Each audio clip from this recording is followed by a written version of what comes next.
ان اللہ یعلم غیب السماوات والارض، یہ سورت کی آخری آیت ہے۔ اللہ فرماتے ہیں کہ بے شک اللہ تعالیٰ یعلم جانتا ہے غیب کی باتیں، وہ باتیں جو نظر نہیں آتی ہیں، وہ چیزیں جو چھپی ہوئی ہوتی ہیں، السماوات آسمانوں میں، والارض اور زمین میں،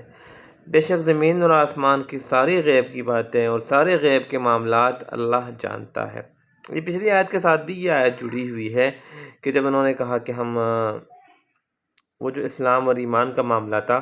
کہ ہم مومن ہیں، اور اللہ نے کہا کہ نہیں آپ مسلمان ہو، تم یہ نہ کہو کہ ہم مومن ہیں۔ اور اس آیت میں بلکہ پوری صورت میں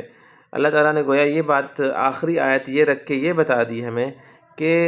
جو باتیں اس صورت میں بتائی گئی ہیں اللہ کے رسول کے ادب کے حوالے سے، پھر باتوں کی تحقیق کے حوالے سے، پھر مسلمانوں کی کسی قوم کا مذاق نہ اڑانا، نہ عورتیں کسی عورتوں کا مذاق اڑائے، اور نہ لقب کسی کو برے القاب سے پکارنا، اور برے گمان سے بچنا، اور جاسوسی نہ کرنا، غیبت نہ کرنا، اور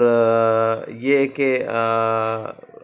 کسی کو حقیر یا کمتر نہ سمجھنا، بلکہ معیار اللہ کے ہاں تقویٰ ہے۔ ان ساری باتوں کی بات اللہ نے فرمایا کہ بے شک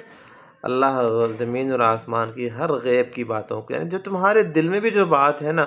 اسے بھی اللہ جانتا ہے، اور اگر تم ان میں سے کسی بات کی خلاف ورزی کرو گے تو اللہ تعالیٰ اسے جانتا ہے، اور اللہ تعالیٰ دیکھ رہا ہے۔ اور یاد رکھو واللہ بصیر بما تعملون، جو بھی تم عمل کر رہے ہو اللہ تعالیٰ خوب